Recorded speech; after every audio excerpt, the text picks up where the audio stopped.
हाँ जी। सभी को एक बार वापस से हाय एवरीबॉडी। कल हमने बीएनएस एंड बीएनएसएस शुरू करा था लास्ट लेक्चर में, ठीक है ना। एक लेक्चर हमने पूरा उसका देखा। अब सेकंड लेक्चर में हम बीएनएस एंड बीएनएसएस जो कल classes of criminal courts and power of court under BNSS ये पढ़ा था, यहाँ तक ये टॉपिक हमने कवर कर लिया था। आज हम इससे आगे बढ़ रहे हैं, राइट। तो चलिए शुरू करते हैं आज का ये लेक्चर। टोटल 3 लेक्चर्स में आपका ये पूरा बीएनएस एंड बीएनएसएस रहने वाला है। ये सेकंड लेक्चर है। इसके बाद तीसरा लेक्चर कल और रहेगा जिसमें हम इमूवेबल प्रॉपर्टीज से रिलेटेड जितने भी प्रोविजन हैं बीएनएस एंड बीएनएसएस में वो सब देखेंगे। चलिए नेक्स्ट शुरू करते हैं आज से। Procedure of arrest under the BNSS. BNSS में अरेस्ट के प्रोसीजर्स क्या है, तो कुछ बातें जो ध्यान रखनी है। सेक्शन 36 क्या बोलता है, जो भी ऑफिसर अरेस्ट करने जा रहा है, जो भी ऑफिसर अरेस्ट करने जा रहा है, सबसे पहले उसे एक बैच पहनना पड़ेगा जो उसका नाम दर्शाएगा, ठीक है ना। The police officer must identify themselves with a clear and visible badge, ठीक है ना।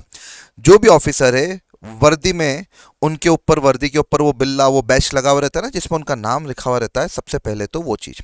दूसरा, एक मेमोरेंडम ऑफ अरेस्ट बनाया जाएगा।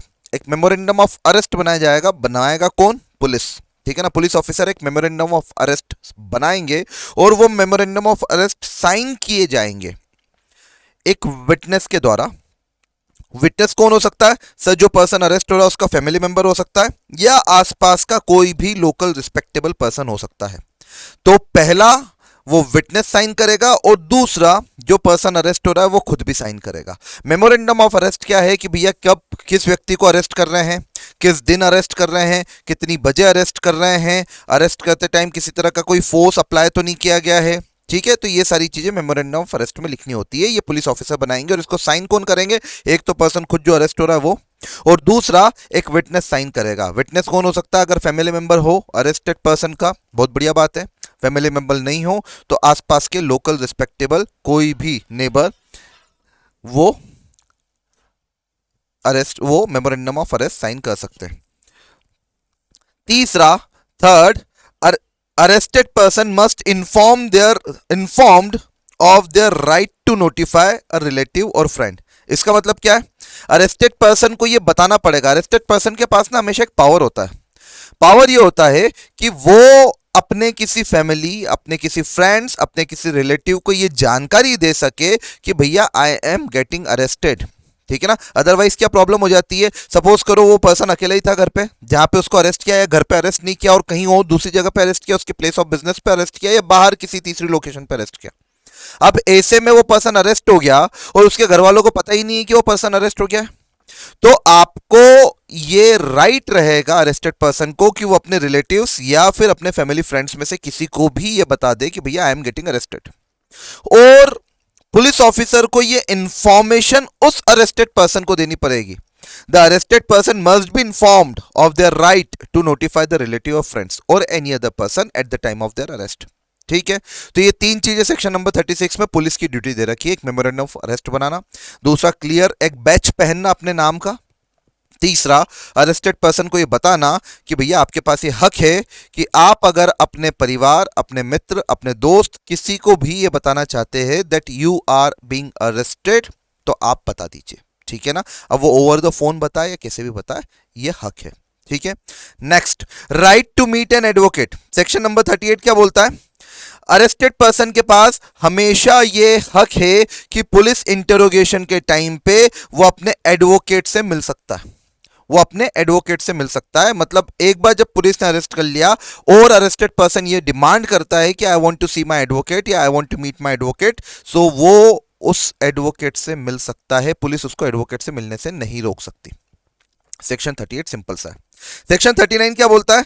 Arrest for refusal to provide name and residence.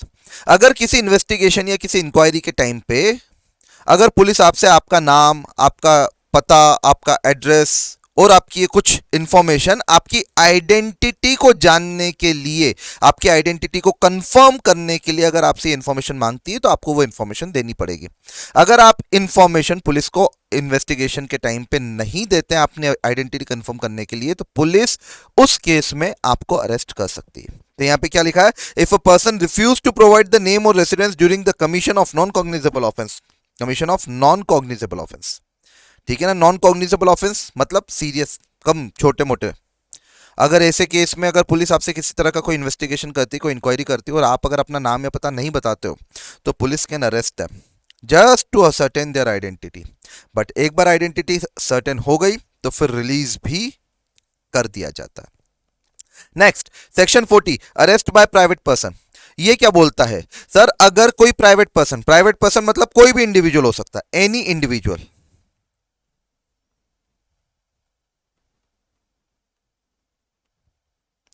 Private person मतलब एनी इंडिविजुअल, कोई भी इंडिविजुअल हो सकता है। अगर कोई इंडिविजुअल अपने सामने किसी भी तरह का नॉन बेलेबल कॉग्निजेबल ऑफेंस होते हुए देखता है, अगर कोई इंडिविजुअल, कोई भी व्यक्ति, हिंदुस्तान का कोई भी व्यक्ति, कोई भी नागरिक अगर अपनी आंखों के सामने किसी तरह का नॉन बेलेबल कॉग्निजेबल ऑफेंस होते हुए देखता है। नॉन बेलेबल कॉग्निजेबल ऑफेंस का मतलब सर, पहली बात तो कॉग्निजेबल ऑफेंस मतलब सीरियस नेचर ऑफेंस। दूसरा, नॉन बेलेबल मतलब ऐसे ऑफेंस जिसमें बेल नहीं मिलती है, ऐसे ऑफेंस जिसमें बेल नहीं मिलती, जैसे कि रेप हो गया, जैसे कि मर्डर हो गया। अगर कोई भी प्राइवेट पर्सन अपने सामने किसी भी तरह का नॉन बेलेबल कॉग्निजेबल ऑफेंस होते हुए देख लेता है, तो वो प्राइवेट पर्सन, पता चले पुलिस को बुलाए, पुलिस आए, तब तक तो ऑफेंडर भग जाएगा, तब तक तो वो छूमंतर। तो यहां पे सेक्शन 40 में क्या दे रखा है हक, कि अगर कोई व्यक्ति अपने सामने, वापस रिपीट कर रहा हूं मैं, नॉन बेलेबल कॉग्निजेबल ऑफेंस होते हुए देख लेता है, तो वो व्यक्ति उस ऑफेंडर को, जो पर्सन वो ऑफेंस कमिट कर रहा है, उसको इमीडिएट बेसिस पे अरेस्ट कर सकता है, उसको अरेस्ट कर सकता है। उसको कहीं कोर्ट जाने की जरूरत नहीं, कोई पुलिस से परमिशन लेने की जरूरत नहीं, उसको अपनी कस्टडी में ले सकता है। शर्त सिर्फ इतनी है कि with in 6 months, with in 6 hours, जब से उसने अरेस्ट करा उससे 6 घंटे के अंदर अंदर उसको पुलिस को सौंपना पड़ेगा। Must be delivered them to the police. तो कितने घंटे के अंदर? 6 घंटे के अंदर, राइट। कोई भी प्राइवेट पर्सन, लेकिन ऑफेंस कौन सा होना चाहिए? Non bailable cognizable offence. Next, section number 41, arrest by magistrate. Simple सा सेक्शन है। Magistrate can arrest anyone for an offence within their jurisdiction. Offence कोई सा भी हो, फर्क नहीं पड़ता, मजिस्ट्रेट अरेस्ट कर सकता है। ऑफ कोर्स, मतलब पुलिस के पास पावर है तो मजिस्ट्रेट के पास तो होगी, क्योंकि मजिस्ट्रेट तो अल्टीमेटली अरेस्ट वारंट देने की अथॉरिटी रखते हैं ना। तो अगर पुलिस के पास ही पावर है तो मजिस्ट्रेट के पास तो डेफिनेटली होगी, तो मजिस्ट्रेट अरेस्ट कर सकता है। नाउ, सेक्शन नंबर 43 थोड़ा सा इंटरेस्टिंग है। How arrest are made. Arrest किस तरीके से किया जा सकता है? तो सबसे पहला, person to be arrested must be physically touched and confined unless submit to arrest by the word or action। तो सबसे पहली बात, पॉइंट नंबर 1 क्या बोल रहा है?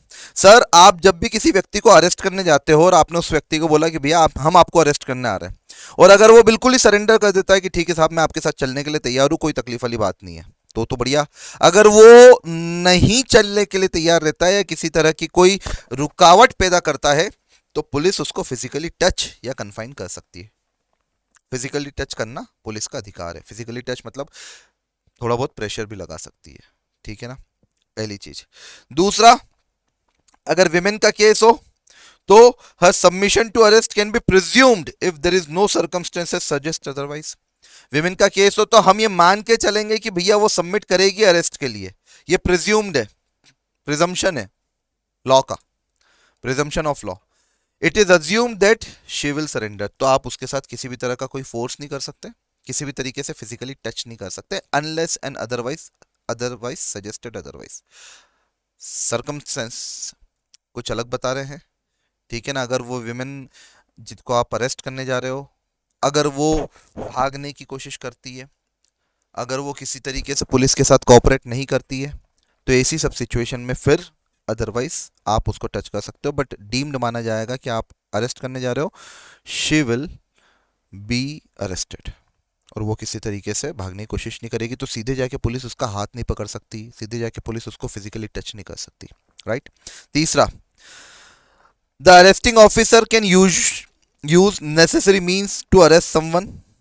नेसेसरी मीन्स का मतलब रीजनेबल फोर्स, यहां पे लिख लेना, रीजनेबल फोर्स अप्लाई कर सकता है, रीजनेबल फोर्स अप्लाई कर सकता है जो पर्सन अरेस्ट करने गया। Next, handcuff may be used in specific cases as habitual offender या फिर those involve in the serious crime. ये एक नया प्रोविजन आया है कि हैंडकफ मतलब हथकड़ियां अब सिर्फ और सिर्फ हैबिचुअल ऑफेंडर को पकड़ने जाओगे तभी लगाओगे, या फिर सीरियस क्राइम्स में हथकड़ियों का इस्तेमाल होगा, जनरली नहीं होगा। सीरियस क्राइम्स कैसे, sir terrorism, rape, human trafficking, इसका कोई आरोपी है तो उसको हथकड़ी पकड़ के हथकड़ी पिना के लाओ। या फिर हैबिचुअल ऑफेंडर, ऐसा ऑफेंडर जो बार बार क्राइम करता है, ऐसा व्यक्ति जो हर बार लगातार क्राइम करता है, एक बार आया क्राइम करके आया, सजा काट के, फिर बाहर आया, फिर क्राइम करा, फिर सजा काटने गया, बाहर आया, फिर क्राइम किया, तो इसको बोलते हैं हैबिचुअल ऑफेंडर। तो अगर हैबिचुअल ऑफेंडर है तो, या फिर सीरियस क्राइम है तो सिर्फ तभी आप हैंडकफ यूज करोगे, अदरवाइज नहीं करोगे। और arrest of women generally happens between sunrise and sunset, मतलब सनसेट एंड सनराइज, इसके बीच में, सुबह उठा, सनराइज, सूरज जब से उगा तब से लेके सूरज ढलने तक आप विमेन को अरेस्ट कर सकते हो। तो इसका हम ये भी मतलब निकाल सकते हैं कि विमेन को रात में अरेस्ट नहीं किया जा सकता, विमेन को रात में अरेस्ट नहीं किया जा सकता। बट हाँ, अगर आप मजिस्ट्रेट की परमिशन ले लो कि भैया हम, सपोज करो किसी एक विमेन को तुम अरेस्ट करने जा रहे हो, उसका अरेस्ट करना बहुत जरूरी है, प्राइम सस्पेक्ट है किसी क्रिमिनल ऑफेंस की, अब रात को 8 बज गई है, 9 बज गई है, अब यूजुअली तो तुम अरेस्ट कर नहीं सकते, तो तुम मजिस्ट्रेट के पास गए, मजिस्ट्रेट को आप ये बताते हो, और मजिस्ट्रेट अगर बोल देता है कि नहीं ठीक है अरेस्ट करना जरूरी है, और मजिस्ट्रेट का ऑर्डर आ जाता है, तो yes you can arrest the women in night also, ठीक है ना। बट एक वो चीज़ की यार, विमेन को अरेस्ट करने के लिए एक लेडी ऑफिसर होनी चाहिए। डन, ठीक है। तो चेंजेस क्या क्या इंट्रोड्यूस हुए ये मैंने बता दिया आपको। सबसे पहले हैंडकफ वाला पॉइंट ये चेंज में आया है, नया आया है। दूसरा 6 आवर प्राइवेट पर्सन जो है वो 6 घंटे के अंदर अंदर पुलिस में जमा करेगा, ये आया है। तीसरा, memorandum, information memorandum mandatory at the time of arrest और right to notify the relative, ये नया आया है। And clarify the procedure of arrest based on the refusal to provide identity, अगर आइडेंटिटी प्रोवाइड नहीं करते हैं तो अरेस्ट के प्रोसीजर क्या है, ये सारी चारों चीज़ें बीएनएसएस में नई इंट्रोड्यूस हुई है। क्या ये बात समझ में आ गई? पक्का। इसके बाद अरेस्ट से रिलेटेड और कुछ प्रोविजन, सेक्शन 78 क्या बोलता है बेटा, जब भी आप किसी पर्सन को अरेस्ट करोगे तो उसको with in 24 hours of the arrest होने के 24 घंटे के अंदर अंदर आपको उसको कहाँ पेश करना पड़ेगा बेटा, कोर्ट में पेश करना पड़ेगा, ठीक है। 59 क्या बोलता है, arrest without warrant must be reported to district magistrate. अगर किसी व्यक्ति को आपने विदाउट वारंट अरेस्ट किया है कॉग्निजेबल ऑफेंस में, तो उस अरेस्ट की पूरी रिपोर्ट, किसे अरेस्ट किया है, किस पर्पस के लिए अरेस्ट किया है, किस रीजन से अरेस्ट किया है, ये पूरी रिपोर्ट आपको या तो डिस्ट्रिक्ट मजिस्ट्रेट या सब डिविजनल मजिस्ट्रेट के पास में सौंपनी पड़ेगी। तीसरा, discharge after arrest, a person can not be discharge from the police custody. एक बार जब वो पर्सन अरेस्ट हो गया तो ऐसा नहीं है कि आप मर्जी पड़े तो आप उसको अरेस्ट कर लो, मर्जी पड़े तो आप उसको छोड़ दो, it is not like this. If a person once arrested and detain under the police custody, फिर उसको वहां से सिर्फ बेल से ही बाहर निकाला जा सकता है। बेल मतलब मजिस्ट्रेट का एक स्पेशल ऑर्डर रहता है कि भैया व्यक्ति को छोड़ दो कुछ शर्तों पे, नीचे आएगा बेल पढ़ेंगे। तो once the person is arrested he cannot be discharged from the police custody without bail. Next, escape and rescue of arrested person. If arrested person escape, अगर आपने जिस व्यक्ति को अरेस्ट किया है, अगर अरेस्टेड पर्सन आपकी कस्टडी से छूट जाता है, तो जिस भी पुलिस ऑफिसर ने उसको अरेस्ट किया था उसके पास ये अधिकार है कि वो पूरे इंडिया में उसे जाके कहीं से भी अरेस्ट करके लेके आ सकता है, और ये बहुत अच्छा है, ठीक है ना। मतलब सपोज करो इंदौर का एक क्रिमिनल था, इंदौर में उसने क्राइम किया, इंदौर पुलिस ने उसको अरेस्ट किया, इंदौर पुलिस की कस्टडी से वो छूट गया, भाग गया, अब पहले क्या होता था कि इंदौर पुलिस की कस्टडी से छूट के वो गुजरात चले गया, तो अब इंदौर में इंदौर पुलिस को मजिस्ट्रेट को बोलना पड़ेगा, मजिस्ट्रेट से ऑर्डर लेने पड़ेंगे, मजिस्ट्रेट गुजरात में जिस भी एरिया में संदिग्ध है, खबर मिली कि जहाँ पे वो है, फिर वहाँ की पुलिस को इत्तला करनी पड़ेगी, इत्तला करने के बाद वहाँ की पुलिस से परमिशन लेनी पड़ेगी, कोर्ट, बहुत लंबा प्रोसीजर हुआ करता था। अब वो सारे प्रोसीजर हटा दिए। पर्सन अरेस्टेड था, कस्टडी से भागा है, कोई बात नहीं, जिस पुलिस ऑफिसर ने उसको अरेस्ट किया है उसके पास पूरा मौका है, कहीं पे भी जाके उसको उठा के ला सकता है। डन। और next, arrest only in accordance with the law. और सेक्शन 62 क्या बोल रहा है कि अगर अरेस्ट करना है तो सिर्फ BNSS के प्रोविजंस के हिसाब से ही अरेस्ट करना होगा, ऐसे ही आप किसी व्यक्ति को अरेस्ट नहीं कर सकते। डन। तो ये अरेस्ट के सारे प्रोविजंस हमारे सामने आ गए। अरेस्ट के प्रोविजंस के बाद बेटा general provisions to compel appearance. Compel appearance कहाँ पे? कंपेल का मतलब बाध्य करना होता है, बाध्य। अपीयरेंस का मतलब मौजूद होना, ठीक है ना, अपीयर होना, कहाँ पे? कोर्ट में। अगर कोर्ट किसी व्यक्ति को अपने समक्ष प्रस्तुत होने के लिए बोलना चाहता है तो वो किस तरीके से बोल सकता है? तो सबसे पहले सेक्शन नंबर 63, सेक्शन नंबर 64, 66 ये सब बात करते हैं बेटा समन की। अगर कोर्ट किसी भी व्यक्ति को अपने समक्ष प्रस्तुत होने के लिए अगर वो बोलना चाहता है तो कोर्ट उसे समन इशू करके बोलता है। समन का मतलब क्या होता है? It is a written document issued by the court, signed by the preceding officer. It is issued by the court, signed by the preceding officers and bear court seal. सबसे पहले एक ऐसा ऑर्डर जो कि लिखित में है, कोर्ट के द्वारा बनाया गया है, कोर्ट के प्रिसाइडिंग ऑफिसर ने इसको साइन किया है, कोर्ट की सील इसके ऊपर लगी हुई है, और it is the information given to the person to whom the summon is served that the person has to present in the court on the particular day or at particular time which is mentioned in the summon.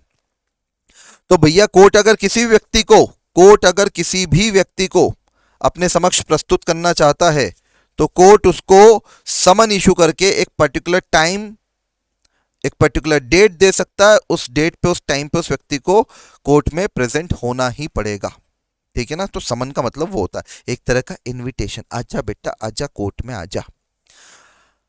Sir अगर summon issue हुआ है तो क्या it is mandatory provision for the person to be appear in the court?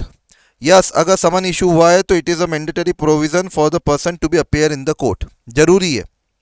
एक बार समन issue हुआ, वो person नहीं आया, कोई बात नहीं, दूसरी बार फिर समन इशू करेंगे। दूसरी बार समन इशू हुआ, वो पर्सन नहीं आया, अब कोर्ट समन इशू नहीं करेगा।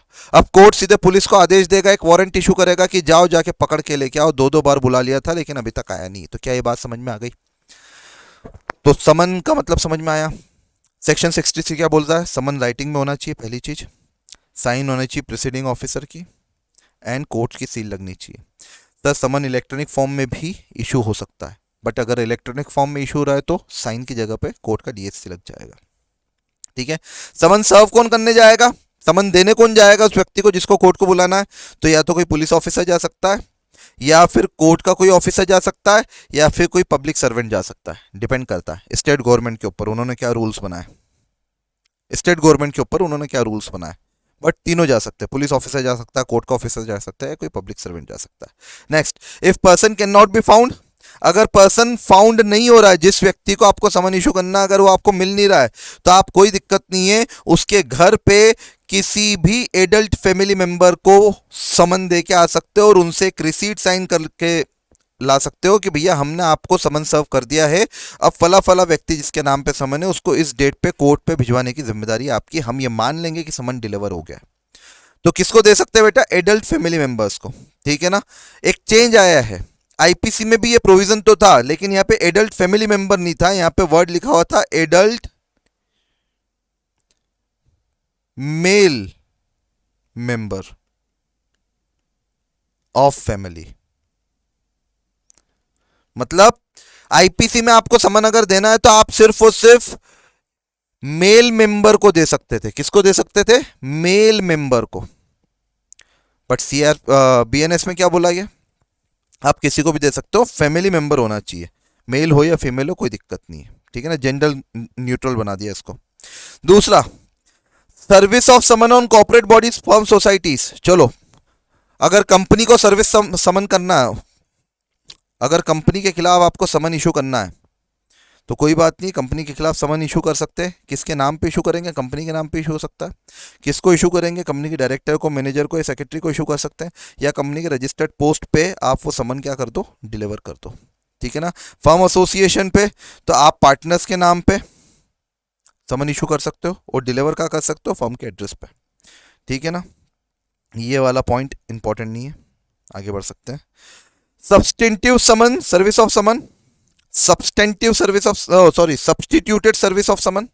सब्सटीट्यूटेड सर्विस ऑफ समन में क्या बोला है कि भैया अगर पर्सन मिल नहीं रहा है, अगर आप सर्विस समन को सर्विस कर नहीं रहे हैं, समन को दे नहीं पा रहे हैं, कोई व्यक्ति नहीं मिल रहा, उसका कोई फैमिली मेंबर नहीं मिल रहा है जिसको आप समन देना चाहें, या कोई भी नहीं है, there is no one to receive the summon, तो फिर उसके बाद सब्सटीट्यूटेड मेथड आप ऑप्ट कर सकते हैं। सब्सटीट्यूटेड मेथड कैसा? सर आप उसके घर की किसी भी कॉन्स्पिशियस प्लेस पे समन चिपका के आ जाओ, कोर्ट ये मान लेगा कि समन डिलीवर हो चुका है। घर की किसी भी कॉन्स्पिशियस प्लेस मतलब ऐसी प्लेस जो इजीली दिखे। तो घर की सबसे कॉन्स्पिशियस प्लेस कहाँ होती है बेटा? मेन डोर के पास वाली जगह, यहाँ पे आपका नेम प्लेट लगा हुआ है वहां पे, तो ये कॉन्स्पिशियस प्लेस है। तो आप जिसको समन सर्व करना है वो व्यक्ति मिल नहीं रहा है, घर में कोई एडल्ट फैमिली मेंबर भी नहीं है, तो फिर कॉन्स्पिशियस प्लेस पे समन चिपका के चले जाओ। ठीक है। अगर गवर्नमेंट एम्प्लॉई और उनके खिलाफ समन इशू करना है तो कोई बात नहीं, जहां पे जिस डिपार्टमेंट में वो काम कर रहे हैं वहां के एचओडी को समन सर्व कर दो, ये मान लिया जाएगा कि समन सर्व हो गया। ठीक है ना। अगर आपको जो समन सर्व करना है, जिस व्यक्ति को समन सर्व करना है, वो किसी दूसरे कोर्ट के जुरिस्डिक्शन में रहता है, किसी दूसरे कोर्ट के जुरिस्डिक्शन में रहता है, फॉर एन एग्जांपल इंदौर के व्यक्ति को इंदौर के कोर्ट को समन सर्व करना है एक ऐसे व्यक्ति को जो देवास में रहता है या जो उज्जैन में रहता है, तो उज्जैन डिस्ट्रिक्ट कोर्ट अलग है, कोर्ट का जुरिस्डिक्शन अलग है, कोई बात नहीं, इंदौर डिस्ट्रिक्ट कोर्ट समन किसको भेजेगा बेटा? उज्जैन डिस्ट्रिक्ट कोर्ट को भेजेगा। दूसरे जिस कोर्ट के जुरिस्डिक्शन में, जिस मजिस्ट्रेट के जुरिस्डिक्शन में वो व्यक्ति रहता है जिसको समन सर्व करना है, आपको उस मजिस्ट्रेट को समन भेजना पड़ेगा, फिर वो मजिस्ट्रेट जो है वो अपने हिसाब से समन को सर्व करवा देगा। क्या ये बात समझ में आ गई? दैट्स इट, कोई दिक्कत तो नहीं है बेटा। और service of summon on witness, अगर कोर्ट किसी व्यक्ति को चाहे कि भैया आओ और आके विटनेसिंग करो, मतलब गवाही दो, तो उसको विटनेस को बुलाने के लिए भी समन इशू किया जा सकता है, या तो विटनेस के रेसिडेंस पे या विटनेस की वर्किंग प्लेस पे। डन। तो ये समन से चारों इश्यूज, चारों पॉइंट्स क्लियर है। सेक्शन नंबर 63, 64, 65, 66, 67, 68, 69, 71, ये सारे सेक्शंस समन से रिलेटेड है, समन और substitute method of service of summon. आगे बढ़ते हैं। अब दो बात पढ़ दे अपन, एक है प्रोक्लेमेशन, दूसरा है अटैचमेंट। प्रोक्लेमेशन का मतलब होता है जाहिर सूचना।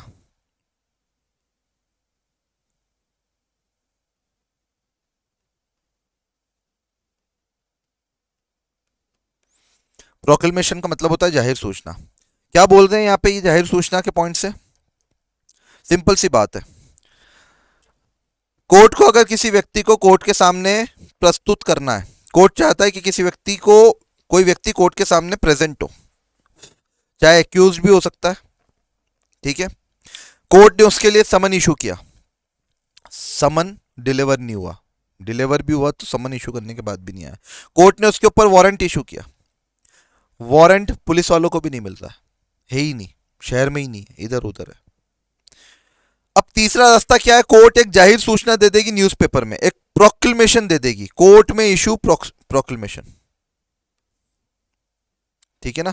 अगर वारंट जो है वो अनएग्जीक्यूटेबल हो गया है तो फिर ऐसे में कोर्ट जो है वो प्रोक्लेमेशन इशू कर देगी, पेपर में, न्यूज़पेपर में एक इश्तिहार दे देगी कि फला फला व्यक्ति आप एक पर्टिकुलर डे जो कोर्ट दे रही है उस इश्तिहार में, पर्टिकुलर डे पर्टिकुलर टाइम पे कोर्ट में आ जाइए, ये होता है proclamation.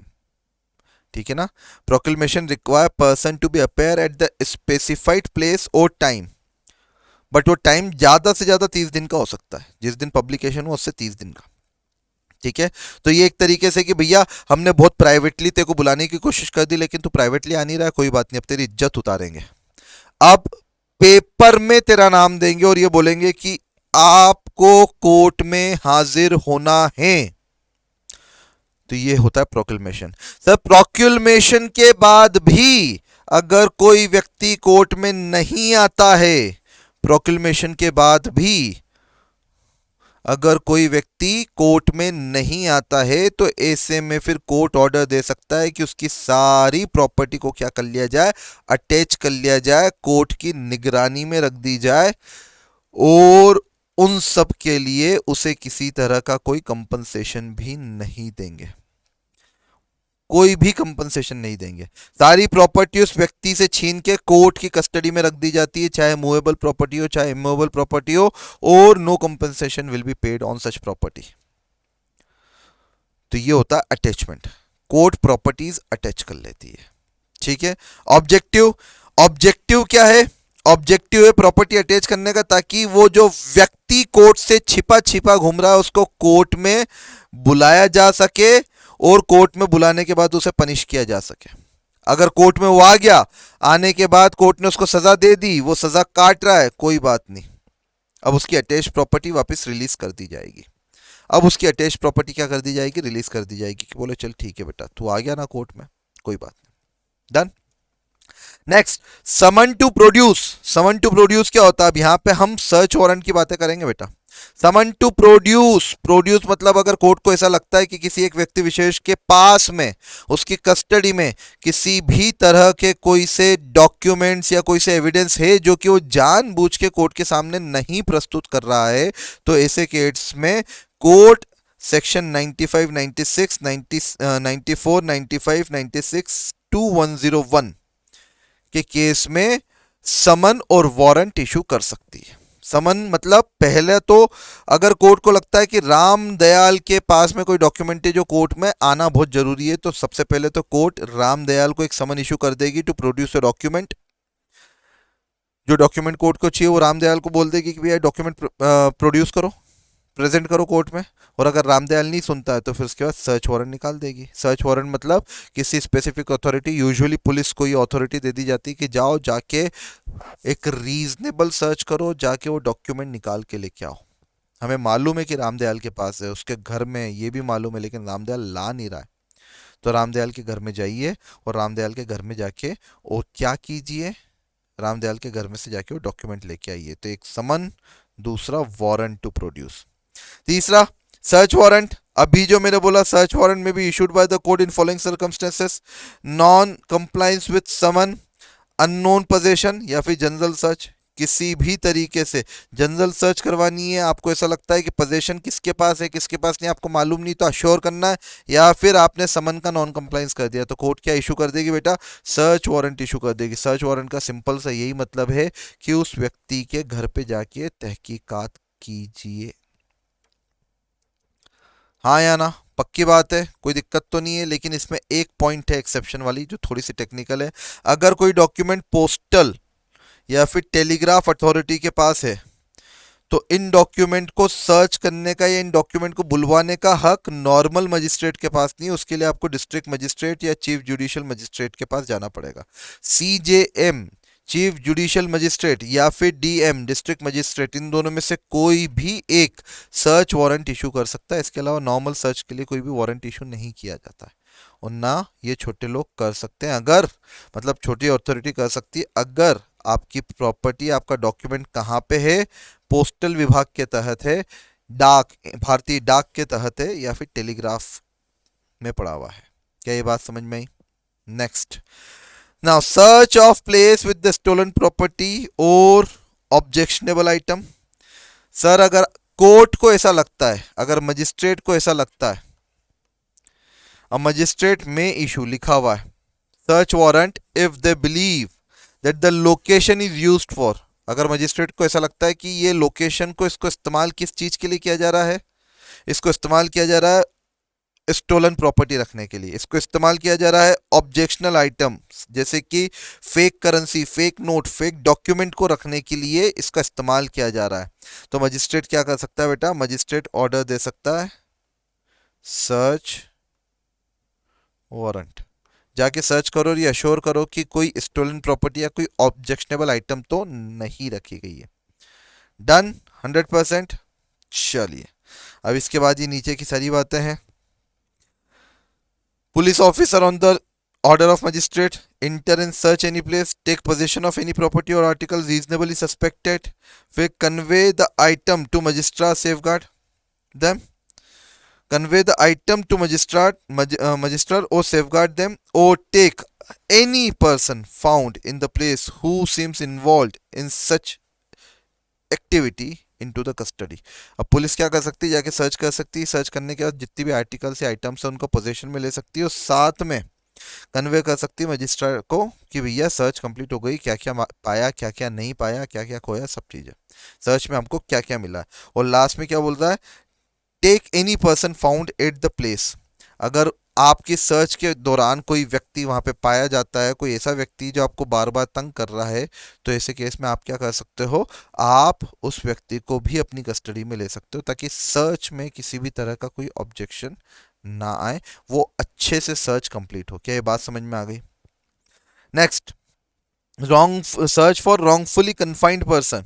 District magistrate, sub divisional magistrate या मजिस्ट्रेट ऑफ फर्स्ट क्लास, अगर उनको ऐसा लगता है कि किसी व्यक्ति को किसी भी पर्सन ने अनलॉफुल मैनर में क्या कर लिया है, कन्फाइंड कर लिया है या छिपा लिया है या किडनैप कर लिया है, तो ऐसे में वो सर्च वारंट इशू कर सकते हैं। If person is found they must be immediately presented before the magistrate for the appropriate order. और जैसे ही वो पर्सन मिलेगा इमीडिएटली उसको कहाँ पे रखा जाएगा बेटा, मजिस्ट्रेट के सामने पेश किया जाएगा ताकि मजिस्ट्रेट एक अप्रोप्रिएट ऑर्डर दे सके। Next, recording of search and seize, ये बहुत इंटरेस्टिंग पॉइंट है, नया आया है।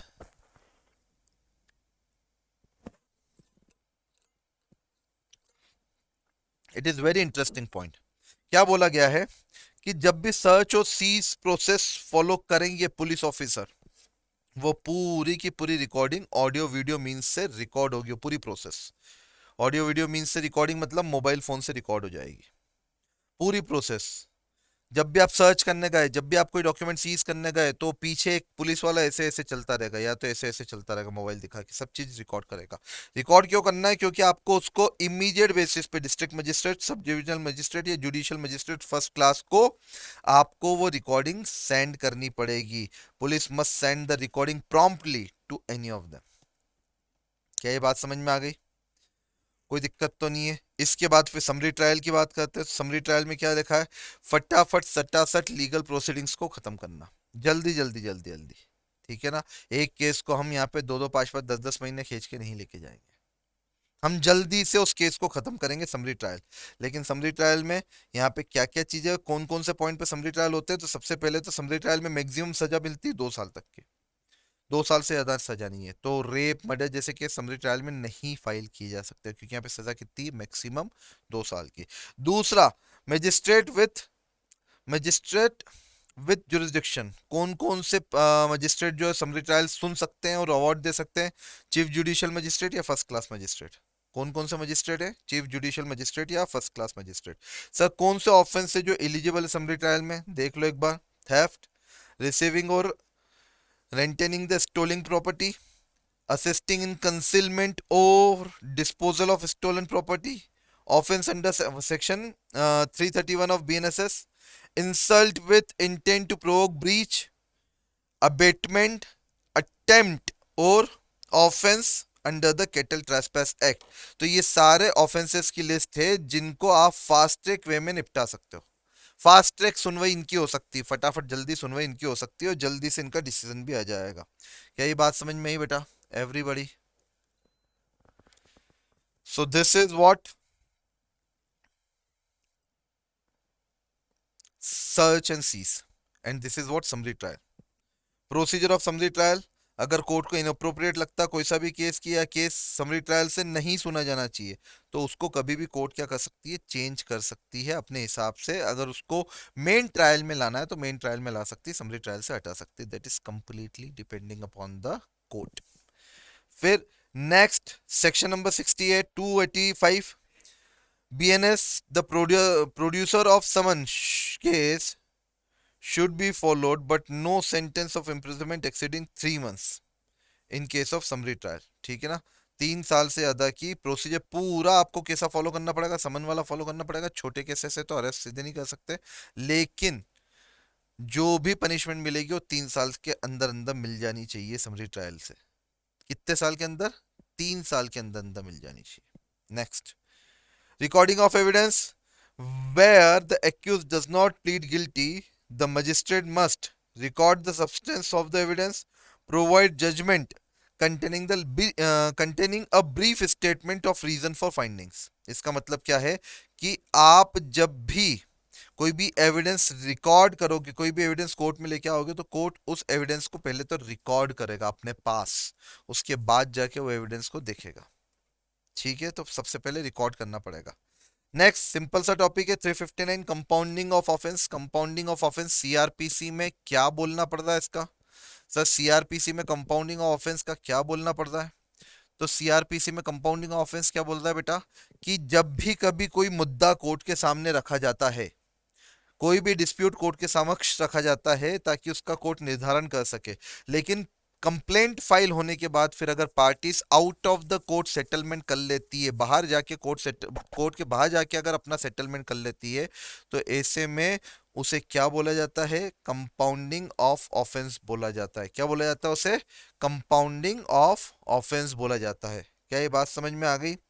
Compounding refers to settlement of offence, settlement of offense committed by a person where the parties involved reach an agreement, this settlement made with the consent of the court। ठीक है ना, outside court के outside आपने आपका मुद्दा निपटा लिया, court की परमिशन ले ली, कोर्ट ने उसके ऊपर सील लगा दी, compounding of offence done. Once the compounding has been done, एक बार जब कंपाउंडिंग हो जाती तो उसके ऊपर कोई भी future court proceeding related to matters are stopped. ठीक है ना, उसके ऊपर कोई सी भी फ्यूचर कोर्ट रिलेटेड मैटर्स जो है वो खत्म हो जाती है, क्योंकि कंपाउंडिंग हुआ मतलब कोर्ट का फैसला आ गया है, सेटलमेंट हो गया है। तो सेटलमेंट हो गया मतलब कोर्ट का फैसला आ गया, अब कोई नीड नहीं है। डन। चलो, कंपाउंडेबल ऑफेंस कौन से और कौन कर सकता है ये आपको लिए मैं रीड पे छोड़ रहा हूँ, एक बार गो थ्रू कर लेना, इजीली समझ में आ जाएगा। अब इसके बाद बात करेंगे बेटा बेल की। इसके बाद क्या करेंगे? हम बात करेंगे बेल की। What is bail? तो बेल के सामने सिंपल शब्दों में एक लाइन लिख लो, bail is the process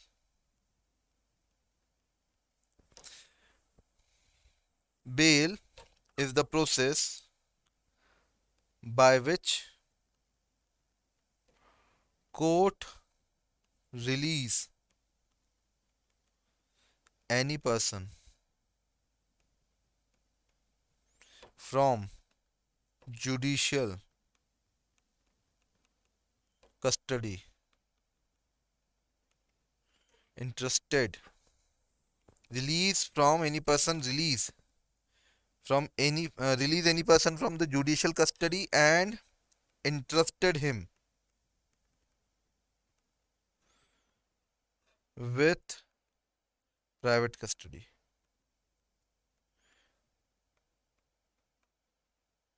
interested him with the private custody, इसका मतलब क्या है कि जब भी कोई बेल चाहिए ना, तो बेल सिंपल सी बात है, जिस भी व्यक्ति को बेल चाहिए उसका कोई रिलेटिव, उसका कोई फ्रेंड, उसका कोई रिश्तेदार वो आए कोर्ट के पास, वो कोर्ट को बोले कि बोले भैया ये व्यक्ति जब तक केस चलेगा जिसकी मैं बेल लेने आया हूँ, ये व्यक्ति बिल्कुल आपका सपोर्ट करेगा, ये व्यक्ति इंदौर छोड़ के भी नहीं जाएगा, देश तो छोड़ो, और जब आप बुलाओगे तब आपके सामने आ जाएगा। जब जब इसको किसी भी तरह की कोई इन्वेस्टिगेटिंग अथॉरिटी बुलाएगी उनके समय आ जाएगा, ये आपको पूरी तरीके से कोऑपरेट करेगा। तो ऐसी सारी कंडीशंस में फिर कोर्ट क्या दे देता है?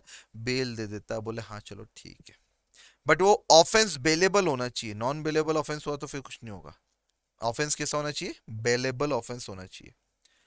पक्का। Next, indigent person. Indigent person का मतलब होता है पुअर व्यक्ति।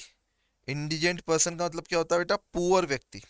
तो यहाँ पे क्या बोल रहा है? Specially if the person is unable to provide security, specially that the indigent person, तो उसका क्या होगा? अच्छा, ये जो व्यक्ति बेल लेने आता है ना, ये एक बॉन्ड साइन करता है, ये एक डॉक्यूमेंट साइन करता है, जिसको क्या बोला जाता है? बेल बॉन्ड बोला जाता है। क्या बोला जाता है? बेल बॉन्ड बोला जाता है। ये बॉन्ड में क्या लिखता है कि अगर मैं जिन शर्तों के साथ किसी व्यक्ति को लेके जा रहा हूं अपने साथ, पुलिस कस्टडी से बाहर निकाल के अपनी प्राइवेट कस्टडी में रखूंगा, अगर वो शर्तें मैंने पूरी नहीं करी या मैं पूरी नहीं कर पाया, तो उस केस में मैं ये जो बॉन्ड आपको साइन करके दे रहा हूं, ये बॉन्ड क्या हो जाएगा, पेबल हो जाएगा, मुझे इतना पैसा आपको पे करना पड़ेगा। This is what the bond means, this is what the jail bond means. ठीक है, तो जेल बॉन्ड्स के लिए क्या बोला है इन्होंने, if person to fails to meet the condition of their bail, then country या court may refuse to address on the bail for the future appearance, or in case they does not this does not affect the court's power to enforce the payment penalties। अब इसका क्या मतलब है कि अगर आपको जिन bell की conditions पे हमने रिलीज किया था, अगर वो बेल की कंडीशंस आप फुलफिल नहीं कर पा रहे हो, तो ऐसे केस में आपके ऊपर कोर्ट पेनल्टी लगा सकता है। आप कोर्ट में वापस जमा भी हो, मतलब पुलिस के पास जाओ भी सही, और उसके अलावा आपको, चूंकि आपने एक बेल बॉन्ड भरा था और बेल बॉन्ड साइन नहीं हुआ है वो, तो आपके ऊपर एक तरीके की पनिशमेंट भी लग सकती है, और कोर्ट पेनल्टी भी लगा सकता है, फाइन लगा सकता है। क्या ये बात समझ में आ गई? कोई दिक्कत तो नहीं है? हाँ या ना?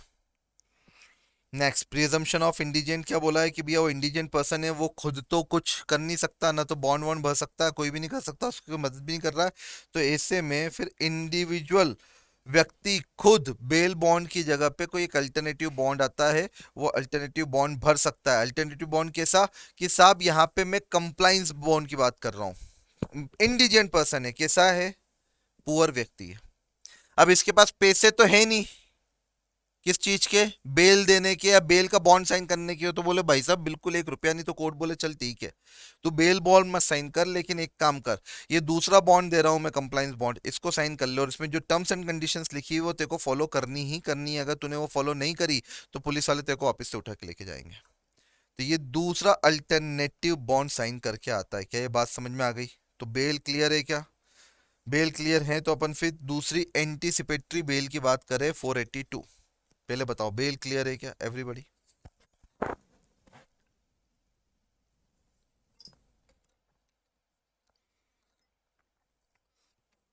बेल का मतलब क्या होता है? बेल का सिंपल सा यही मतलब होता है कि पुलिस कस्टडी में से किसी व्यक्ति को निकाल के किसी प्राइवेट कस्टडी में इंटरेस्ट कर देना, किसी प्राइवेट कस्टडी में दे देना। बेल मिल जाने का ये कतई मतलब नहीं होता है कि आप जीत गए हो या बाइज्जत बरी हो गए हो, कतई मतलब नहीं होता है। जेल का मतलब अलग है और जीतने का मतलब अलग है, दोनों अपनी अपनी जगह डिफरेंट है। तो ये बिल्कुल भी नहीं होगा कि आप जेल से बाहर निकल गए, अभी केस चल रहा है, अभी केस चल रहा है, सिर्फ कोर्ट ने कुछ समय के लिए आपको बाहर कर दिया है, इसका मतलब होता है bail. Now anticipatory bail section number 482, simple सा आईपीसी जैसे ही मामला इसका भी। एंटीसिपेटरी बेल का मतलब ये रहता है कि अगर किसी व्यक्ति को, अगर किसी पर्सन को, अगर उसने कोई सा नॉन बेलेबल ऑफेंस कर रखा है, कौन सा ऑफेंस है, नॉन बेलेबल ऑफेंस के चार्जेस उसके ऊपर है, इसका मतलब ये है कि अगर एक बार उसको पकड़ लिया तो बेल नहीं होगी उसकी, नॉन बेलेबल है, तो वो हाई कोर्ट में अरेस्ट होने से पहले ही बेल की पिटीशन डाल सकता है। इसे बोला जाता है एंटीसिपेटरी बेल। इसे क्या बोला जाता है? Anticipatory bail. एंटीसिपेटरी वर्ड कहाँ से डेवलप हुआ है बेटा? एंटीसिपेशन। एंटीसिपेशन मतलब reaction before the action, it is called the anticipation. Reaction before the action, normally reaction आता है एक्शन के बाद, बट यहां पे आप एक्शन को प्रिज्यूम कर रहे हो और उसके पहले ही उसका रिएक्शन तैयार कर रहे हो, उसका रिएक्शन, तो इसे बोला जाता है एंटीसिपेशन। तो यहां पे अरेस्ट होने से पहले हमें ये खबर मिल गई है कि भैया हम अरेस्ट होने वाले हैं, वो भी कैसे ऑफेंस में? नॉन बेलेबल ऑफेंस में। मतलब एक बार पुलिस उठा के लेके गई तो अब हमें कहीं बेल नहीं मिल सकती, ऑफेंस ही नॉन बेलेबल है, तो वो हमें आए उठाने, इसके पहले ही कोर्ट में अप्लाई कर दो। किस चीज के लिए? एंटीसिपेटरी बेल के लिए। कोर्ट देगा या नहीं देगा डिपेंड करता है। किस कोर्ट में अप्लाई कर सकते हैं? हाई कोर्ट में अप्लाई कर सकते हैं या सेशन कोर्ट में अप्लाई कर सकते हैं। किस कोर्ट में? हाई कोर्ट या सेशन कोर्ट में अप्लाई कर सकते हैं एंटीसिपेटरी बेल के लिए। कंडीशंस क्या रहती है यूजुअली एंटीसिपेटरी बेल की? आप एंटीसिपेटरी बेल में क्या बोलोगे कोर्ट को? भैया जब भी पुलिस बुलाएगी इंटरोगेशन के लिए मैं आ जाऊंगा, मैं किसी को इंड्यूस या थ्रेट नहीं करूंगा, जो भी लोग इस केस में इन्वॉल्व है उनसे मैं बिल्कुल उनको इंड्यूसमेंट या थ्रेट नहीं करूंगा, इंडिया लीव नहीं करूंगा जब तक कि कोर्ट की परमिशन नहीं मिलती है, और दूसरी जो भी कंडीशंस कोर्ट लगाना चाहे। ठीक है, ठीक है ना। एक बार अगर पर्सन अरेस्ट हो गया तो फिर वो बेल पे ही बाहर आएगा, एंटीसिपेटरी बेल अरेस्ट के पहले की है, कोई दिक्कत तो नहीं है। और नेक्स्ट श्योरिटी एंड बॉन्ड, ये अभी मैंने पढ़ा है, अभी जो बताया है कि भैया जो व्यक्ति आपको बेल करवाने आ रहा है, जो व्यक्ति एक्यूज्ड को बेल करवाने आ रहा है, उसको एक बॉन्ड साइन करना पड़ता है, और जो व्यक्ति बॉन्ड साइन कर रहा है ये वो श्योरिटी है। इसका मतलब क्या है, सपोज करो बी को पुलिस ने अरेस्ट किया था, बी की बेल करवाने बी के पापा आए, बी फादर, बीस फादर, ये क्या करवाना है बेटा, बी की बेल करवाने बी के पिताजी आए, बी के पापा जी आए, करेक्ट। तो ये बी के पापा जी कोर्ट को एक बॉन्ड साइन करके देंगे कि भैया बी को जब जब बुलाओगे तब तब भी आएगा, मेरी गारंटी, माई गारंटी। और नहीं तो ये बॉन्ड साइन करके दे रहा हूं 10,000 रुपए का। अगर ऐसा नहीं हुआ तो ये 10,000 रुपए कोर्ट के। तो ये बॉन्ड हुआ, इसको साइन किसने किया, बी के फादर ने। बी के फादर कौन है, जो बेल करवा के लेके जा रहे हैं, तो इन्हें क्या बोला जाएगा, इन्हें बोला जाएगा श्योरिटी। क्या बोला जाएगा, इन्हें श्योरिटी बोला जाएगा। बात समझ में आ गई, ठीक है। Limitation period for taking cognizance, taking cognizance का मतलब है कि कब, अपराध होने के कितने दिनों के अंदर अंदर आप कोर्ट के पास जा सकते हैं, ठीक है ना। तो लिमिटेशन पीरियड, सर अगर अपराध कुछ ऐसा है जिसमें सिर्फ फाइन ओनली है, फाइन ओनली मतलब सिर्फ और सिर्फ क्या हो सकता है उसमें, जुर्माना हो सकता है, तो ऐसे केस में अपराध होने से 6 महीने। दूसरा, अगर ऐसा अपराध हुआ है जिसमें इम्प्रिजमेंट मिल सकती है, लेकिन मिल सिर्फ 1 साल तक की सकती है, उस अपराध की सजा 1 साल तक का जेल का कारावास है, तो ऐसे केस में अपराध होने से 1 साल तक की, 1 साल के बीच में कभी भी आप जा सकते हो। और अगर अपराध ऐसा हुआ है जिसमें इम्प्रिजमेंट 1 साल से ज्यादा मिलेगी और 3 साल तक मिल सकती है, तो अपराध होने से 3 साल के अंदर अंदर आप कोर्ट के पास जाके उसका कॉग्निजेंस ले सकते हो। क्या ये बात समझ में आई। फिर उसके बाद कमेंसमेंट ऑफ लिमिटेशन, बेटा commencement of limitation, limitation period कब से स्टार्ट होता है, जिस दिन ऑफेंस हुआ है उस दिन से, जिस दिन डेट ऑफ ऑफेंस हुआ है उस दिन से।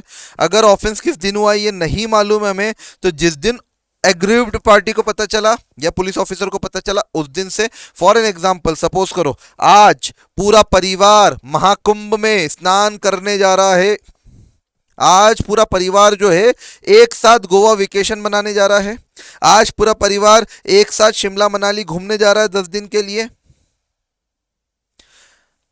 आज चले गए, 3 दिन बाद चोरी हो गई आपके घर पे, थेफ्ट 3 दिन बाद हुई। आपको कब पता चलेगा, जब वापस घूम के आओगे।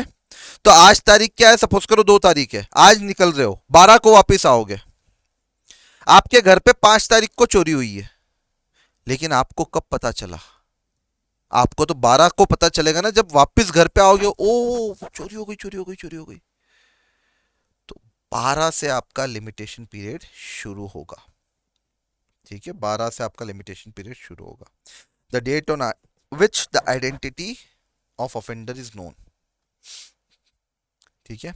एक्सक्लूजन, कौन कौन से पीरियड एक्सक्लूड किए जा सकते हैं, sir time spend in another related prosecutions, या फिर पीरियड ऑफ स्टे ऑर्डर्स, या फिर time spend for obtaining prior consent, या फिर time when the offender is absent from the India.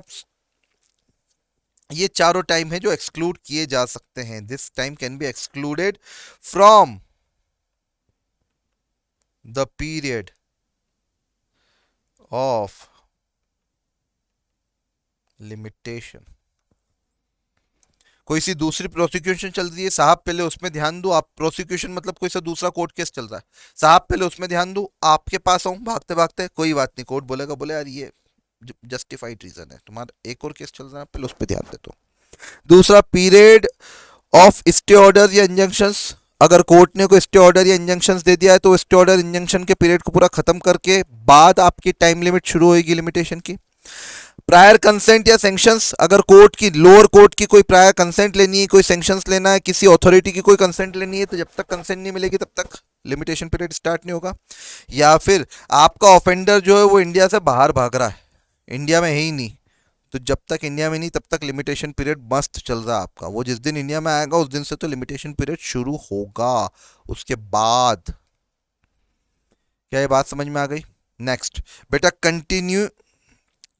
Continuing offence section number 518, simple सा concept है। Continuing offence का मतलब continue offence.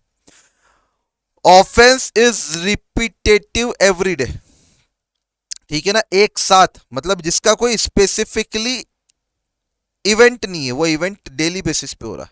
For an example कि किसी ने किडनैप कर लिया आपको, तो किडनैप करने का ऑफेंस, आज किडनैप करा, कल भी किडनैप करके रखा, परसों भी किडनैप करके रखा, नरसों भी किडनैप करके रखा, डेली बेसिस पे हो रहा है ना, इसको बोला जाता है कंटिन्यू ऑफेंस। मर्डर ये इवेंट बेस है, एक बार मर्डर हो गया, आज मर्डर हो गया, आज ऑफेंस तय हो गया, आज ऑफेंस का डेट है। रेप आज है, जिस दिन रेप हुआ उस दिन ऑफेंस है। बट किडनैपिंग कंटिन्यू ऑफेंस है। अगर 15 दिन तक उसने आपको किडनैप करके रखा तो 15 दिन तक कंटिन्यू ऑफेंस चला है वो, तो लिमिटेशन पीरियड शुरू कब से होगा? जिस दिन कंटिन्यू ऑफेंस रुका है उसके अगले दिन से, ठीक है ना। ये जो लिखा है ना कि फ्रेश लिमिटेशन पीरियड हर दिन मिलेगा, मैं तो आपको सिंपल शब्दों में बता रहा हूं कि कंटिन्यू ऑफेंस चल रहा है ना, कोई तकलीफ नहीं है। जिस दिन ऑफेंस कंटिन्यू ऑफेंस रुका है उसके अगले दिन से। हालांकि ये कंटिन्यू ऑफेंस ये कहीं पे भी बीएनएसएस में स्पेसिफिकली बताया ही नहीं है, भारतीय न्याय संहिता में या भारतीय नागरिक सुरक्षा संहिता कहीं पे भी नहीं बताया बीएनएसएस में। लेकिन हाँ, ये बालाकृष्णन सवेल राम पुजारी वाघमरे वर्सेस अदर्स के केस में यहां पे बताया गया है, court explain that continuing offence is one that create continuous source of injury. Continue source of injury create होना चाहिए। अगर continue source of injury create हो रही है, इंजरी का मतलब इन्फ्रिंजमेंट ऑफ राइट्स होता है बेटा। अगर आपके राइट्स को इन्फ्रिंज किया जा रहा है और कंटिन्यूसली किया जा रहा है, इसका मतलब ये कंटिन्यू ऑफेंस है। Done if an offense, an act which create the injury daily basis पे कंटिन्यू, तो इसे क्या बोला जाता है? Continue offence. और कंटिन्यू ऑफेंस में लिमिटेशन पीरियड स्टार्ट कब होता है? जिस दिन कंटिन्यू ऑफेंस बंद हो गया उस दिन। करेक्ट। चलिए अब इसके बाद बेटा, offence against the property, property के अगेंस्ट में क्रिमिनल ऑफेंसेस क्या है? तो चलिए जल्दी से पढ़ते हैं। एक या दो प्रॉपर्टी के क्रिमिनल ऑफेंस आज हम ले लेते हैं, फिर बाकी के कल सिर्फ ये प्रॉपर्टी के क्रिमिनल ऑफेंस ये देखना है, और इसके बाद कल जाके हमारा पूरा बीएनएस जो है, मतलब नेक्स्ट लेक्चर में हमारा पूरा बीएनएस खत्म हो जाएगा।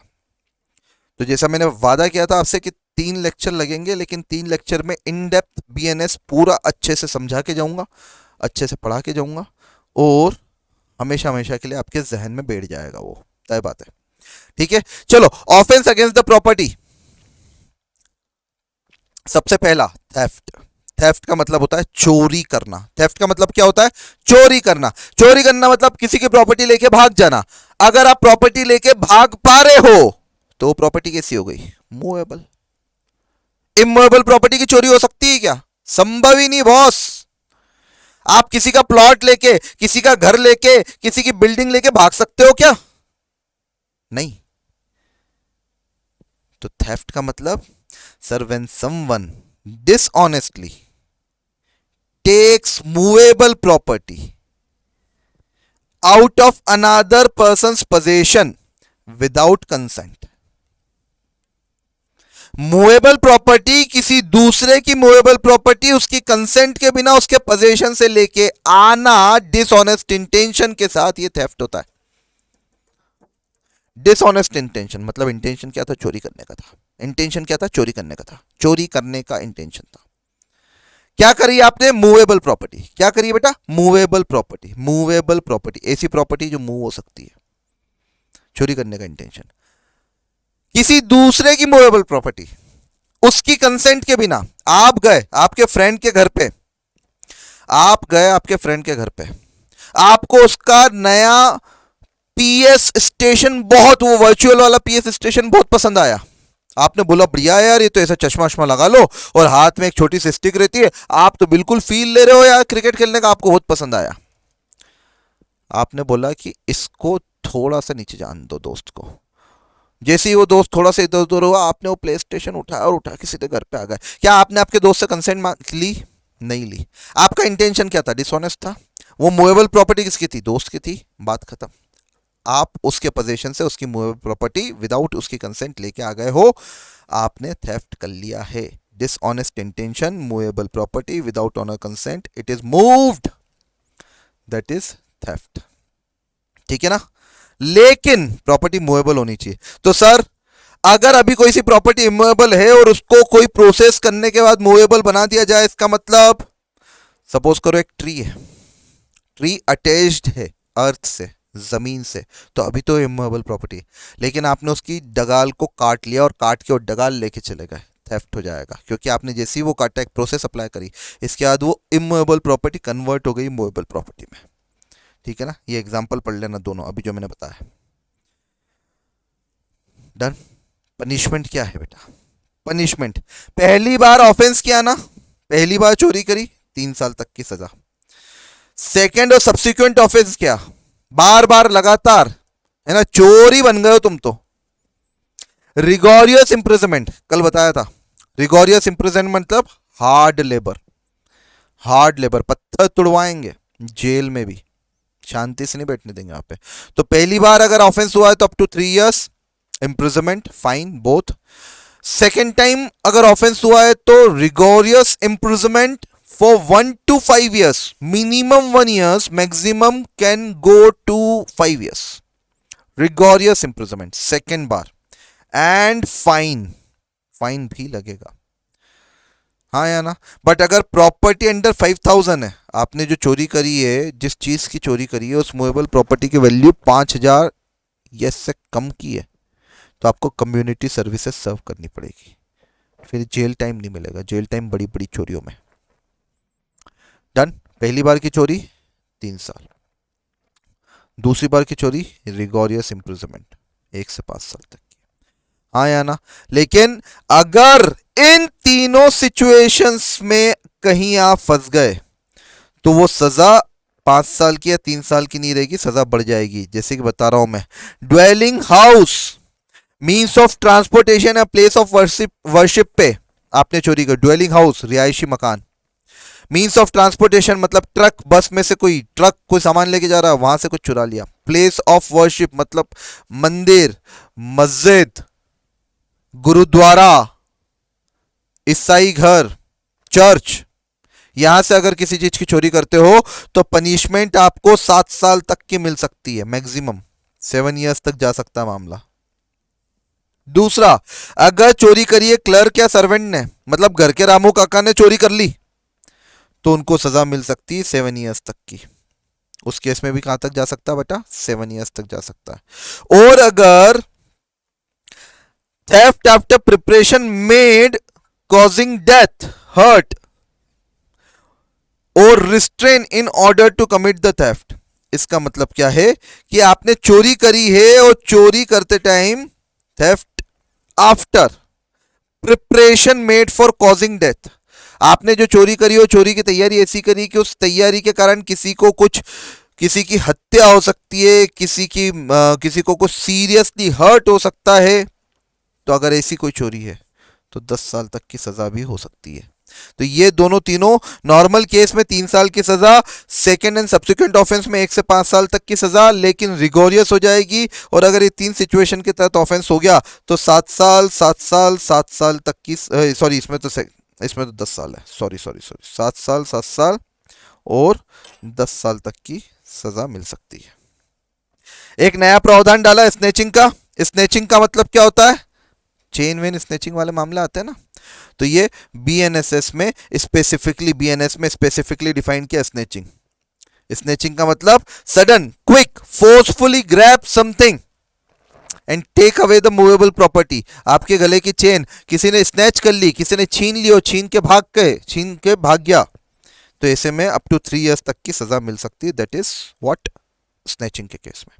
तो ये थेफ्ट कंप्लीट हो गया। इसके बाद बात करते हैं एक्सटॉर्शन की, सेक्शन नंबर 308। एक्सटॉर्शन, बहुत सिंपल बात बता रहा हूं बेटा, आप किसी के भी दिमाग में एक डर बिठाते हो। If you put a person in fear, और डर किस चीज का बिठाते हो? इंजरी का। और उस डर के कारण उस पर्सन को बाध्य करते हो कि वो प्रॉपर्टी अपनी दे दे। थेफ्ट में तो आप चुरा के आ रहे हो, सामने वाले को पता नहीं, बट यहां पे आप धमका रहे हो, धमका रहे हो।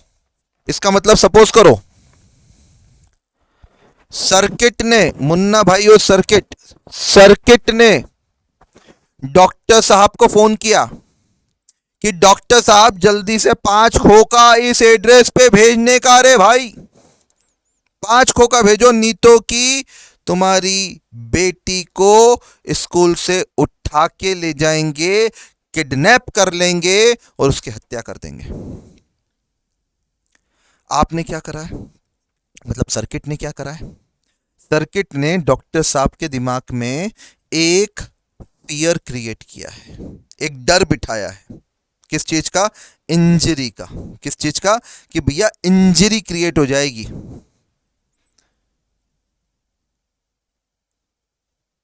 Intentional fear.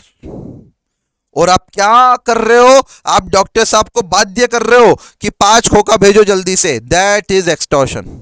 अच्छा, 5 खोखे की जगह अगर मैं मर्सिडीज बेंज बोलूं तो कोई बात नहीं, वो भी एक्सटॉर्शन ही होगा। तो एक्सटॉर्शन में सिंपल सी बात है बेटा कि when a person puts a fear in another person's mind that injury could be committed, and because of that fear person dishonestly deliver the property or valuable security to other person, then that is extortion। ठीक है। Punishment, ये situation देख लेना, extortion की examples हैं। Punishment, general extortion 7 साल, attempted extortion 2 साल, putting someone in fear of injury. फिर extortion putting someone in the fear of death और ग्रीवियस हार्म 7 साल। Extortion committing extortion by putting someone in the fears और death और grievous harm 10 साल। Extortion putting someone in the fears of accusation of serious crime, भैया serious crime में फंसा देंगे तेरे को। यहाँ पे तो मौत का डर दे रहे थे इसको, ये मौत का डर, बट यहाँ पे ना सीरियस क्राइम में फंसा देंगे, 10 साल 10 साल की सजा है।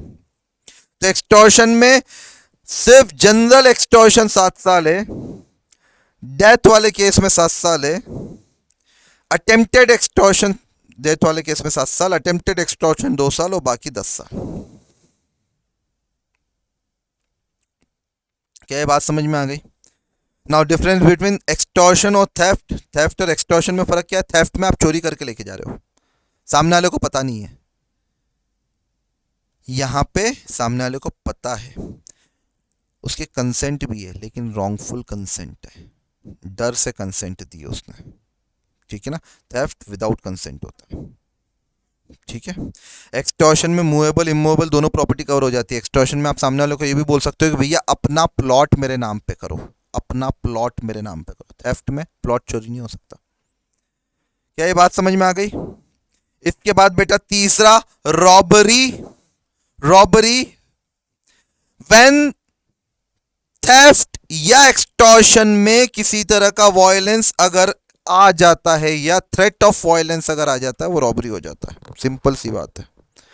अगर थेफ्ट या एक्सटॉर्शन में वायलेंस को मिक्स कर दो तो वो रॉबरी हो जाता है। चोरी करने गए, 2 चोर चोरी करने गए, 2 चोर चोरी करने गए, चोरी करते टाइम मकान मालिक से थोड़ी सी झड़प हो गई, उससे मारा कुटी हो गई, हाथापाई हो गई, तो अब वो चोरी का केस नहीं रहा है, अब वो रॉबरी हो गया है, क्योंकि थेफ्ट भी है और वायलेंस भी है। तो now it become robbery. When the theft is committed with violence or threat of violence, that is robbery. Extortion और robbery में फर्क, extortion is committed in presence of a person being put the fear, hurt or wrongful restraint is robbery. आप जब सामने वाले को डरा रहे हो ना, आप जब सामने वाले को सिर्फ डरा रहे हो, धमका रहे हो फोन पे, तब तक तो वो एक्सटॉर्शन है। लेकिन अगर आपने सामने वाले पर्सन को डराया, धमकाया, उसके किसी रिलेटिव को मारा कूटा, फिजिकली अब्यूज किया, तब वो एक्सटॉर्शन भी क्या बन जाता है, रॉबरी बन जाता है। अगर सिर्फ डरा रहे हो धमका रहे हो तो एक्सटॉर्शन है, लेकिन डराने धमकाने के साथ किडनैप भी कर लिया, किडनैप करने के साथ थोड़ा सा मार भी लिया, थोड़ा सा कूट भी दिया, तो वो रॉबरी बन गया। रॉबरी इम्प्रिजमेंट 10 साल तक की जनरल, इसीलिए थोड़ा सा वहां पे 7 साल तक के केसेस थे, थेफ्ट में 3 साल तक के केसेस थे, यहाँ पे 10 साल है, सीधा 10 साल। और अगर रॉबरी हाईवे पे हुई है, कहां पे हुई है बेटा, हाईवे पे रॉबरी हुई, मतलब किसी हाईवे पे रोड चलते किसी व्यक्ति को रोक के अगर लूट लेना, तो अगर हाईवे पे हुई है और बिटवीन सनसेट एंड सनराइज मतलब रात में हुई है, तो पनिशमेंट 14 साल तक बढ़ाई जा सकती है। हाईवे पे हुई है, रात में रॉबरी हुई है, 14 साल तक की पनिशमेंट बढ़ाई जा सकती है। वहां पे अटेम्प्ट करने के 2 साल तक की सजा थी, यहाँ पे अटेम्प्ट करने की भी 7 साल तक की सजा है। और अगर रॉबरी और हर्ट अगर आपने किसी को कर दिया है तो लाइफ इंप्रिजनमेंट तक की सजा मिल जाएगी, या फिर 10 साल की सजा। ये 10 साल की तो सिंपल सजा थी, यहाँ पे 10 साल की रिगोरियस इंप्रिजनमेंट मिल जाती है। क्या ये बात समझ में आ गई? That is robbery for you. Theft, violence, लेकिन इनके साथ क्या आ गया, एक और एडिशन। थेफ्ट वायलेंस के साथ इनके साथ एक एडिशन आ गया है, वो सॉरी थेफ्ट और एक्सटॉर्शन, इनके साथ एक एडिशन आ गया है वायलेंस। थेफ्ट एक्सटॉर्शन में मिला दो वायलेंस, बन जाती है रॉबरी। डन। और एक छोटा सा पॉइंट और देख लो, डकैती या डेकोटी जो भी बोलते हैं, डेकोटी सेक्शन 310, ये और सिंपल है सर, रॉबरी हुई है और अगर 5 या इससे ज्यादा लोग इन्वॉल्व है तो वो डेकोटी हो गई। मतलब 5 पर्सन आर इन्वॉल्व, एटलीस्ट 5 या इससे ज्यादा। 2 लोगों ने करी है रॉबरी, 3 ने करी है रॉबरी, 4 ने करी रॉबरी, 5 ने करी रॉबरी, नहीं डेकोटी। ठीक है ना? तो 5 लोग अगर रॉबरी करते हैं तो उसको डेकोटी बोलते हैं, और सब के सब लायबल रहेंगे किसी एक डेकोटी में, चाहे आप उस पूरी प्रोसेस में कोई सा भी रोल निभा रहे हो। सपोज करो 5 लोग गए बैंक लूटने के लिए, 6 लोग गए बैंक लूटने के लिए, 5 तो बैंक के अंदर गए बैंक को लूटा, और छठा एक उनके साथ वाला था जो बाहर कार लेके वेट कर रहा था कि जैसे ये बाहर आए मैं उनको फटाफट भगा के लेके जाऊं। सबको इक्वल सजा मिलेगी, चाहे कार वाला ये बोले कि साहब मैंने बैंक तो ना लूटा, मैं तो सिर्फ कार चला रहा था, नहीं। Being a partner in the dacoity you will get the equal treatment। ठीक है? so this is what, एक एग्जांपल है emperor versus Lakhar. a gang of 5 dacoit raided a house, पहले हाउस को लूटा, मर्डर्ड अ विलेजर, गांव के एक व्यक्ति को मार दिया, while fleeing with the stolen property, जब वो लेके भाग रहे थे। कोर्ट का रूलिंग क्या था? The murder committed during the dacoity was classified as murder in commission of the dacoity. सारे डकेट्स को लाइबल कर दिया मर्डर के तहत, है ना? 5 में से किसी एक नहीं मारा होगा, सबने थोड़ा मारा होगा, लेकिन सबको लाइबल कर दिया। अगर मर्डर हुआ है डकैती के दौरान, बात खत्म, सबने मिलके किया। और पनिशमेंट रिगोरियस इम्प्रिजनमेंट 10 ईयर्स, डकैती विथ मर्डर डेथ भी मिल सकती है, लाइफ इम्प्रिजनमेंट भी मिल सकती है, बट रिगोरियस इम्प्रिजनमेंट 10 साल तक की तो मिलेगी ही मिलेगी। प्रिपरेशन फॉर डकैती 10 साल सिंपल पनिशमेंट। असेंबलिंग फॉर डकैती, एक जगह इकट्ठा होना, रिगोरियस इम्प्रिजनमेंट 7 साल तक की। गैंग्स ऑफ डकैती मतलब गैंग बना के डकैत करना, लाइफ इम्प्रिजनमेंट या फिर रिगोरियस इम्प्रिजनमेंट 10 साल तक की। एडिशनल पनिशमेंट सर, रॉबरी, डकैती विद डेथ और ग्रीवियस हर्ट मिनिमम 7 साल। यहाँ पे तो ये मैक्सिमम बता रखा, बट ये मिनिमम बता दिए। रॉबरी कर रहे हो, डकैती कर रहे हो, ग्रीवियस हर्ट मतलब सामने वाले को सीरियसली हर्ट भी कर दिया, 7 साल। अटेम्प्टेड रॉबरी डकैती विद डेडली वेपन्स, वेपन लेके अटेम्प्ट करने की कोशिश कर रहे हो, मिनिमम 7 साल। और बिलोंगिंग टू गैंग रॉबर्स, अगर आप गैंग मेंबर हो, अगर आप गैंग के साथ डकैती करते हो, अप टू 7 ईयर्स तक की रिगोरियस इम्प्रिजनमेंट। डन। तो चलिए, आज हमने 3 चीजें इमूवेबल प्रॉपर्टी के केस में भी कर ली है। ठीक है, अब आज का ये लेक्चर हम यहीं पे रोकते हैं बच्चों। कल से हम पढ़ेंगे criminal misappropriation of property, criminal breach of trust, फिर चीटिंग पढ़ना है, चीटिंग के बाद डिफॉर्मेशन पढ़ना है। ये 4-5 चीज़ें पढ़नी है। कल में अपना ये पूरा चैप्टर फिनिश हो जाएगा। डन। तब तक के लिए thank you so much. I hope आप लोगों को समझ में आया होगा। मिलते हैं आपसे नेक्स्ट लेक्चर में with the remaining content. Thank you so much, god bless you, bye bye.